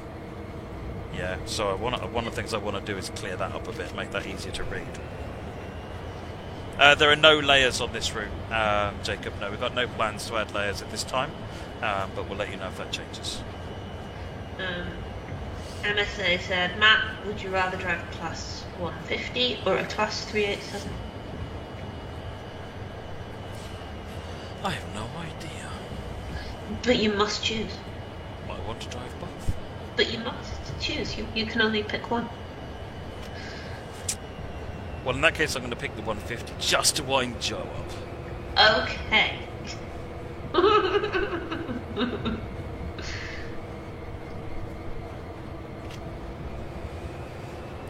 If Joe is still there. Are you still there, Joe? Strike Eagle said, I just realised having mouse support on Xbox will make manipulating those junctions on the map so much easier. I need to test that myself because I wasn't aware that's not something we've done. That's a core change in the Xbox. So I will investigate that. But yes, if you've got mouse support on, if you've got a mouse plugged into your Xbox, then yeah, win. Ooh, I have a question for you, Matt, actually, that's cropped up with regards to rail driver support. Now, obviously, that's only on PC at the moment. Is that going to stay as a PC only thing? Is it only compatible with PC, or will it ever be compatible with consoles, do you know? I mean, I'm not aware of... I don't know what PI Engineering's plans are in terms of console support. If they... because in order to be console support, they need to go through the certification process for hardware with Microsoft and Sony, which is time-consuming and expensive. Yeah. So I don't know what their plans are on that front. If that's something you want them to do, then let them know. If that's a route that they end up wanting to go down, then in theory, the game should just work with it, but it's... we'll see. The problem at the moment is that in fact, no, it probably won't just work with it, because at the moment they actually use a proprietary device driver, whereas on Xbox you really need to be using standard game controller stuff. So I don't know how practical that is. It so might basically, be too big of a change. Is it sort of out of our control at the moment? Oh yeah, it's totally. If we're going to get a bit of hardware for the Xbox, then it's down to the manufacturer of the hardware to do that. If they do that, then I would be dead keen to support it. But there are no plans that I'm aware of to do that. It's not on our radar, because we've not been notified that it's going to be on anybody else's radar. Sure. You're probably thinking, but it's just USB. Why can't you just make it work? It's not how consoles work. It's just USB, but unfortunately, it's a proprietary driver. It's not DX, a direct input device. HOTAS support, again, it's on our wish list to do joystick support, FT1003, but it's not something we've got on the plans at the moment to put in.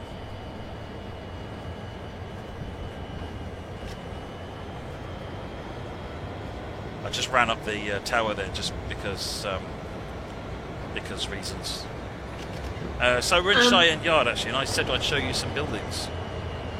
So while we're doing this really exciting run down the really short siding, let's have a look at some buildings. I actually have a question from Khalid was asked, if you cross the tracks without looking and you get struck by a train, does it go through you and the service or something else? Because obviously we create non-violent games. So what happens? To be honest, we haven't put any effort into what happens. So what happens is whatever the game engine does without us doing anything. What actually ends up happening is that they'll merge into you, and at some point you'll probably get scooped up into the train. Fair enough. Yes, the turntable does work. Yeah, that's where the steam sheds are. So the Big Boy would be in there, and Challenger, and they've got some other stuff as well. Sorry, I'm laughing because MSA has just asked a wonderful question. Matt, have you ever derailed? Well, maybe one or two times. Yeah, just a couple. There's a big ol' yeah.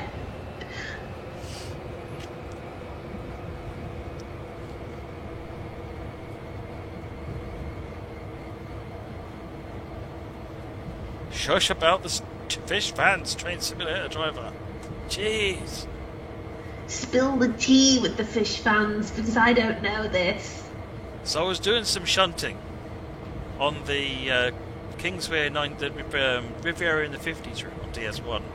Bear in mind this was about, 6 years ago, so people will never, ever shut up about that. I may have got the controls back to front. While pushing some fish fans into a siding, I may have accelerated instead of braked. Rumour has it the fish fans went through the buffers and into the sea. I maintain I was setting them free, okay? I was being an activist and I set the fish free.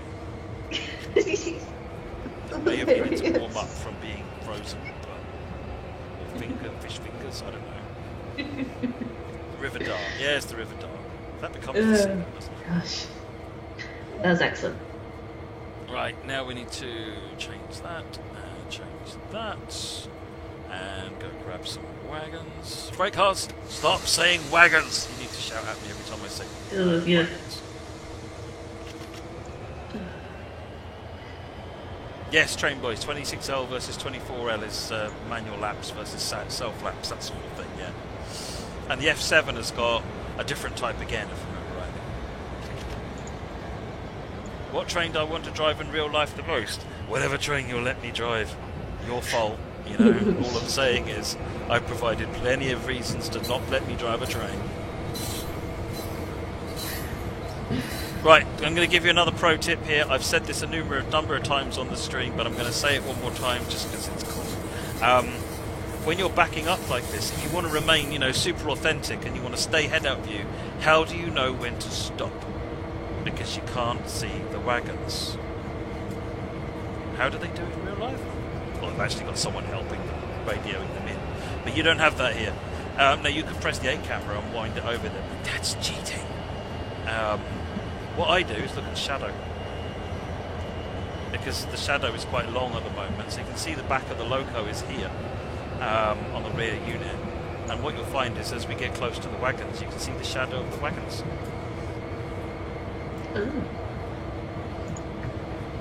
Oh, I see. Eventually, because they're 16 miles down this siding. There you go, see the shadows coming there? That's the shadow of the wagon. And all you need to do is kiss those two together. Really, New Hampshire's actually just mentioned something that we should really highlight as well. Today's free engine DLC day, the Amtrak. Oh, was it 50th anniversary? On Train Simulator, you can get the special liveries for free for 1 week. That's what Jamie was showing yesterday, wasn't it? Yes, it is what Jamie was showing yesterday, but you can actually get it today. Go get them, folks. Yeah, go get them because they're ace. And while we're talking about good deals as well, the autumn sale started today as well. So some bargains to be had. Have I ever spadded a train before? There are lots of rumours, unfounded. Never. Oh no, that wasn't a spad. That wasn't a spad. No. That was just. That was me coupling up. That was just not stopping. That. Right, let's get going. Short journey to Wycombe. I came incredibly close to spadding once. I think it was we'd done the challenge or something, and then I was supposed to just be doing a chill run afterwards, and there was a red light in front of me, and I was supposed to get out of the cab and like go to the other side, and instead of getting out, I like tried to go forwards, and I think I was about 2 yards away from a spad. Everybody in the chat was like shouting at me.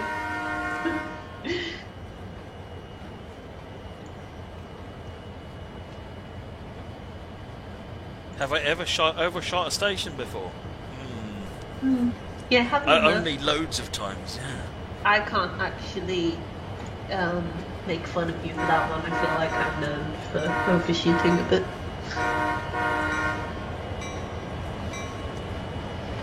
I think the angriest I've ever made everybody on the stream was that time I reversed the southeastern one. Harsh, unjustified anger, I'm afraid. Change that one, and now we've got the path the right way.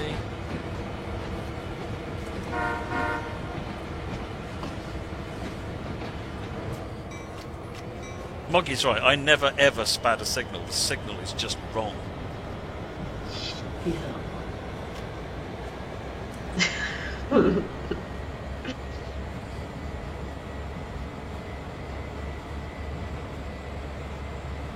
I mean, I'm pretty sure the community could list off your failures right now if we asked them to. Yeah, I know. They're about to, whether you ask them to or not, I suppose.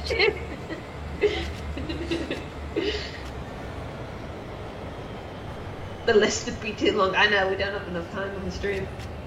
I remember that a long time ago I was doing before I'd really mastered PZB, if you could call what I do right now mastering PZB, but before I had the grasp of PZB I did right now, I was driving an ME146 on TS1, a metronome train, and I actually rage quit. It is the only time I think I've ever I lost my rags. I was streaming as well.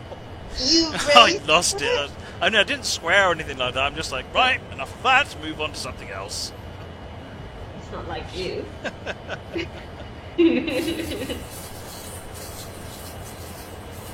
Yeah, what are you pulling now? What am I pulling? We are pulling Zakans. Not Zakans, that's an American, that's a German thing. These are tankers. Oh, no, there's not that many of them. Oh, no, there's not many. This is one of the little services where you run from Cheyenne just over here to Wycon. So there's some services between Cheyenne and Wycon. You've got Granite over here where you've got stuff going on. You've got the cement thing here, so the services are run between Laramie and the cement factory. So there's all sorts of little support services as well as the mainline hauls up and down the line. South Main Railfan said, are there one containers on Rainway Austin? There was supposed to be. Did that not happen? Are there what, sorry? Are there one containers on Rainway Austin? There should be. No, sorry, no, they're not. They're not. Oh. I think it was added to the change list by mistake because it was, at one point, I know Adam was trialling putting them on there, but for whatever reason they've been taken off before release, so they've never actually been released. Originally, it was, it's only ever had, I think, the Hamburg and the Hapag Lloyd containers, and I think the orange Hapag Lloyd ones were new to Rhine-Royal Austin when it came out. So I don't think that route has ever seen the one containers, but I know it's something that Adam has got on his magical list of wondrous fixes that he's got, that he's trying to get the containers everywhere. Right. But they didn't make it on. They didn't make it onto Rhine-Royal Austin. I thought JD had already done that based on previous conversations. So. Oh, he might have. Yeah, he might. I think he's already done that because we spotted that within minutes of it going up. Everyone, a number of people said, "Wait." I will double check just in case. One of the other things that we have done, which was on this route, you may not have seen it before because I think it was removed before the route came out, was the white one containers. One asked us to take them off because they're refrigerated containers and we're using the wrong model for it, I think, or something like that. So there's only the magenta ones, the pink ones. Those are the proper containers that are appropriately modelled. There we go. So that's why you won't find the white one containers on this route.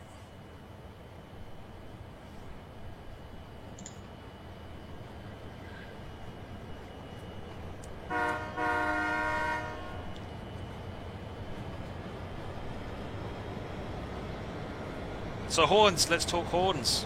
Yes. Jimmy Millisky is the community member who has helped us massively. He has his own collection of Nathan K series horns. Oh, you got his permission. Yeah, so we've been working. Our audio team have been working with Jimmy and recorded, various different configurations, and just so impressed with the end results. It's really good. So, it's got all the individual bells, Train Boy.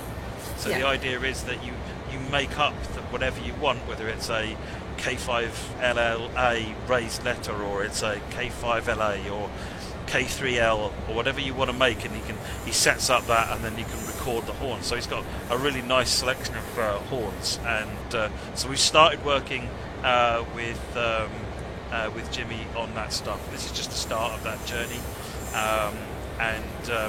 really, really impressive. Big thanks to Jimmy for working with us on that. He actually shouted out on the when I posted a thing looking for some help with SD70 audio. Jimmy came along and said, "Hey, I can do audio stuff with horns." And yes, horns are super important. So I was very excited to see that. So I'm really pleased that between himself and Adam, they were able to make this happen the way they have. So easily the best horns in the game. I mean, I would say the horn has been a massive success. It's definitely been well received from what I've seen. Rightly so. Rightly so. Exactly. Pile on the amps. There you go, running.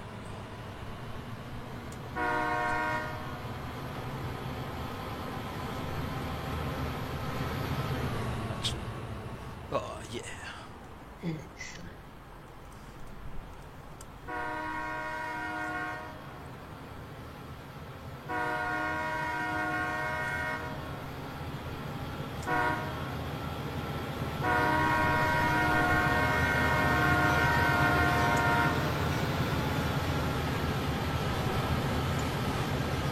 On the topic of asking for audio as well, actually, I believe Skyhook are also, they've got their feelers out at the moment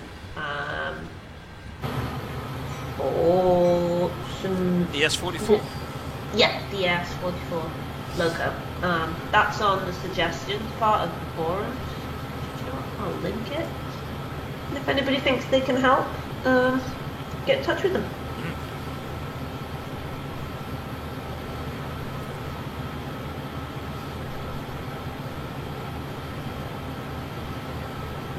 But it's great to have the community involved. It is. I want to do more of it. Yep.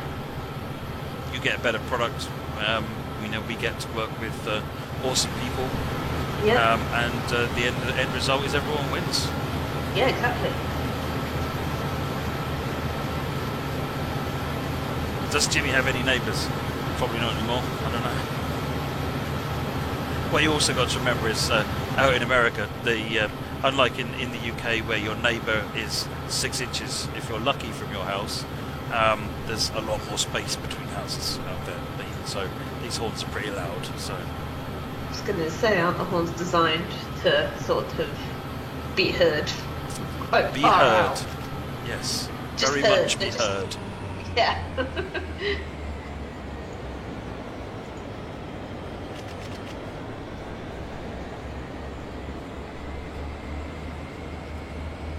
We're not going to do all of this service given where we're at time-wise. I'm just going to basically arrive at Wycon. I just wanted to show you the SD40, show you Cheyenne, I don't know how you pronounce it, Cheyenne, and also just show you a train running into Wycon. Just so it's not just this route is not just all about big heavy trains running a long way and taking an hour and a half, 2 hours to do it. This is there are some shorter things as well with the little logo. Liam Edson said, Matt, is there a slice of pumpkin pie waiting for you at home? No. Oh. How disappointing. It is. It is. I had a festive chicken thing from McDonald's though, so yeah. Basically the same, really. It's almost exactly the same as pumpkin pie, yes. Yeah. My wife did make pumpkin pie last year though, and it was glorious. Never actually had pumpkin pie. Oh, you have to. It doesn't, because when I first went to America, I think it was over Thanksgiving, a long time ago, and I didn't know what to expect, and it's just like pumpkin pie, and I'm like, you what? Yeah. That does not sound good. I definitely wrong. need to try it. I was wrong. Yeah. It is amazing. It's just not really a very British thing, is it? It's not a British thing at all, but that just means we are wrong. Yeah, I happily admit we're wrong on that one. But you've just volunteered to make me one, I think, Matt. Actually. Sorry, it has, yeah.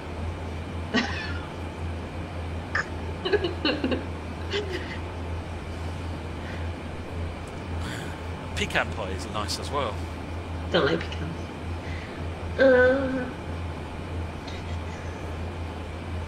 The nice thing about DTG making non-violent games is that if you blast the horn inside a town in the middle of the night, you don't have to worry about angry residents attacking the train. I've changed that slightly.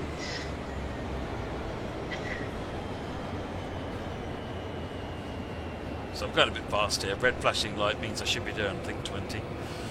But it's fine. It's not the first time I've gone a bit fast. Yeah, we have rhubarb. Nobody likes rhubarb. Rhubarb just proves how wrong we are. What? Get out. Emma says, she said, Matt, what advice would you give someone trying to be a train driver? Have you got any advice you could give someone? Do you know much about it? One thing I would say, based on some people I know who've become train drivers and have gone through the path of having played Train Simulator first, is you know nothing, right? You need to. One of the things that with this train driver in particular, who became a train driver from being Train Sim, he was told afterwards that they get a lot of people applying that come in saying, "Oh, I know train. I done Train Sim. I know what there is to know," and they can't do it because the feeling of being in the train is so different to playing a game. Basically, you're sitting at home playing a game. You know, it tries to simulate. It tries to get some of the stuff, you know, as close as it can. Nothing is the same as when you're actually in the charge of the train, and it will help you to some degree. Yeah. But there's an awful lot that you don't know that you don't know, and that's the problem. And this particular operating company was actually saying that it was almost a red flag to them if people start saying, "Oh, I've done Train Simulator," cross. Okay. Because they were having so many bad experiences with it. Now, I don't think that's the same anymore. I think it's, but all I'd advise is be humble. You don't realise that you don't know what you don't know. Go in with an open mind, and play down your experience in Train Simulator. You can sort of say, "Oh, I've sort of learned some of the practices and the processes. I know the concepts of signalling and the what it means to stop at red, what the different kinds of lights mean, things like that." Because in reality, do you know how they teach that? It's a board game. Yeah? One of the ways that they teach that in the UK is a board game. So it's like the fact that it's this realistic train simulation and blah blah blah really doesn't matter, because knowing what an AWS ramp and what the signal and how the signals are laid out and what you would do about them is taught in a different way anyway. So it's realise what you do know and understand that you don't know what you don't know. So it's Do you have any idea how long it takes people to train to train train? Oh. I don't know exactly how long it is. It is not a quick process. It varies depending on what you're driving. I know this guy I was talking to is a commuter train driver in the north. I don't know if he's still in Sydney is. And he was... So after you've gone through the training, which is like classroom type training essentially, you then will be in the cab of a train and you'll have someone sitting with you for a while. After you've had someone sitting with you for a while, you'll then be on your own once you've signed the route, which means you've signed a piece of paper that says, "I know this," you'll all then be getting checked on a regular basis by the equivalent of the black box recorder, and then, we're already probably 2 years into your career at this point, something like that. So it's with a train driver, you are never not learning. Yeah, you're never not learning. Whether it's a new train, a modification to a train, when you sign a route, it's literally from this point to this point via these bits of track. So if they want you to go a different way for some reason, then you probably need someone in the cab with you to supervise you until you've done it and you've signed it off. It's a time-consuming process. But from the people I've spoken to that have done it, they really, really enjoy it. If that's what you want to do, it's quite rewarding as a career option. So, go for it. Yeah, definitely. And let us know if you do end up going down that career path. It'd be great. Hear from you. Find out how you did. Right? Yep. Keep a log of it if you do go down it and report it back on the forum. What happens? Although you'll need to make sure you're allowed to, because your job comes first. So. There is also a sub-conversation going on at the moment about deep-fried turkey. Deep-fried turkey? You heard me. Is that Scottish? No.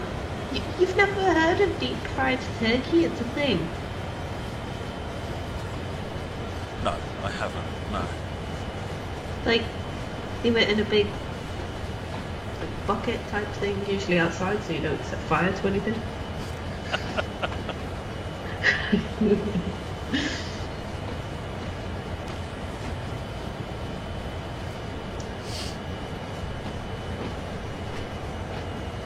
Right, Have you this is the noticed- Wycon Oh, depot.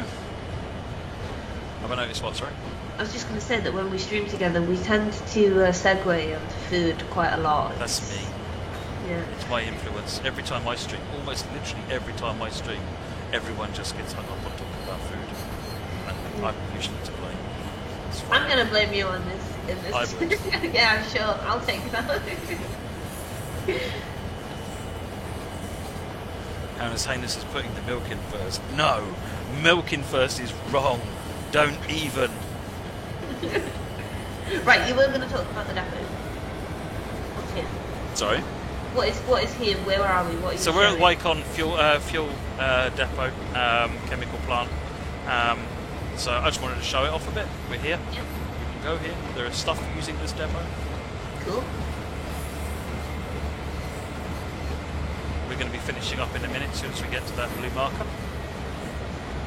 And I guess we'll do a wrap up, just summarise some of the things that we're seeing as feedback and yeah, just give you some tips.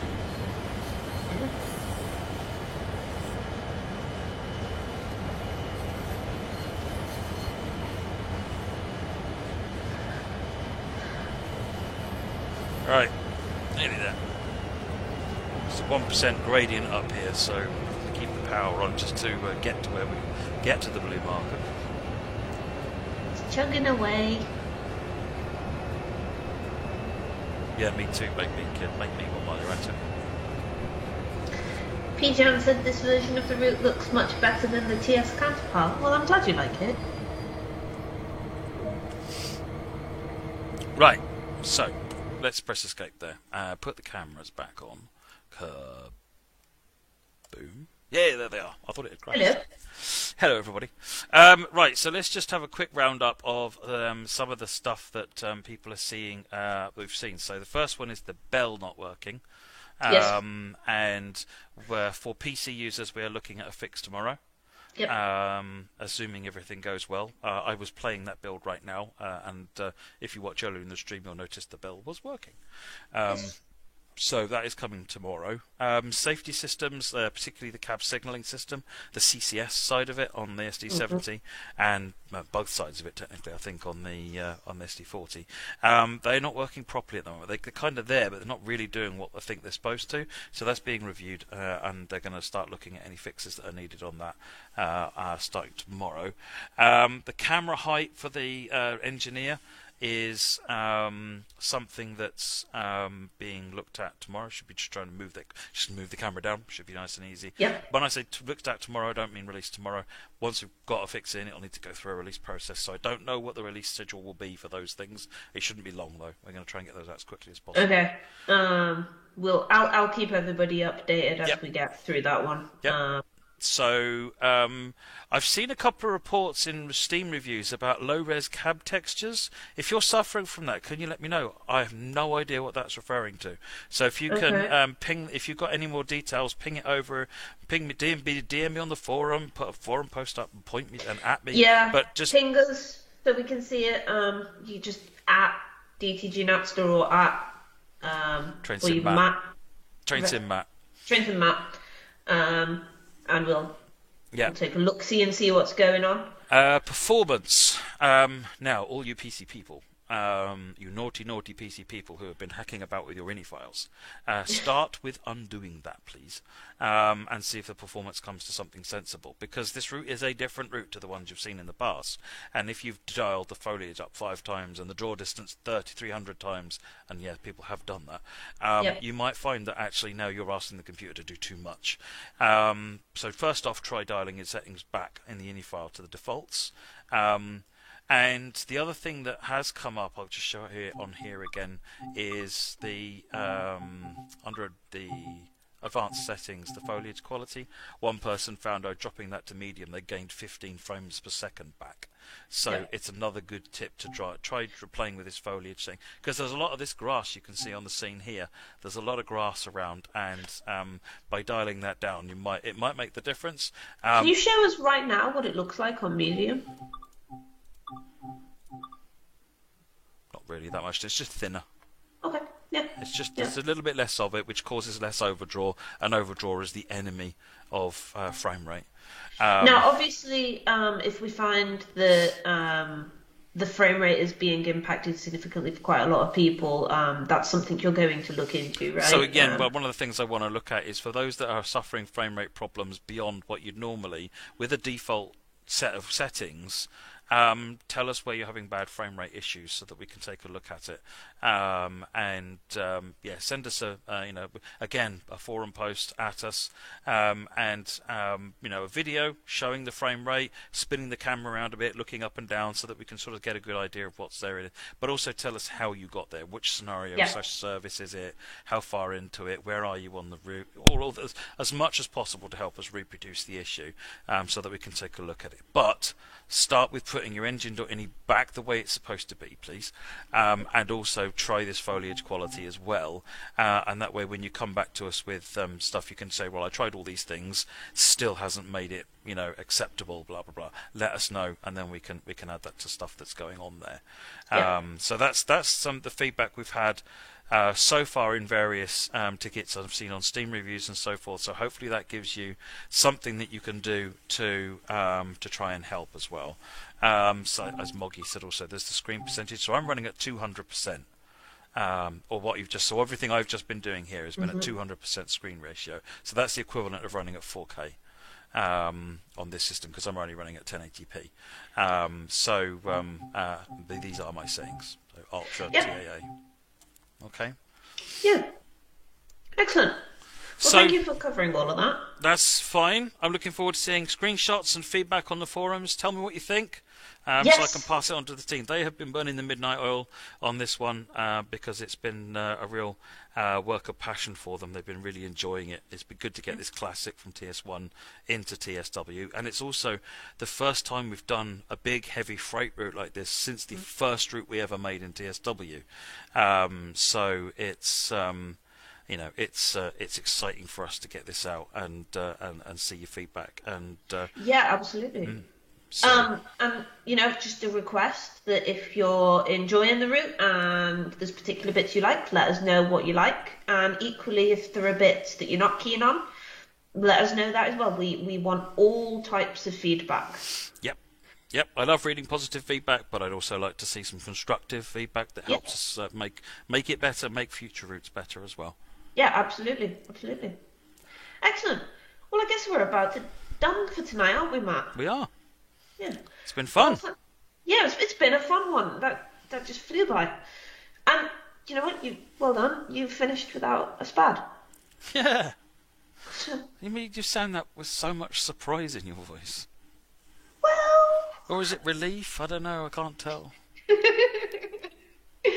Excellent. Now, what day is it? Do we have a stream tomorrow? It's Thursday. I've no idea. I don't think we do. If we do, I've forgotten what it was. Hold on 1 second. Let me just check. I don't think we do. No, there is no stream tomorrow. So, we will see everybody next week. Yep. And hope everybody has a lovely weekend. Enjoy playing Sherman Hill. And thank you for joining us tonight. It's been a great stream. Yeah, thanks very much, everyone. Take care. Bye-bye. Happy Thanksgiving. Happy Thanksgiving.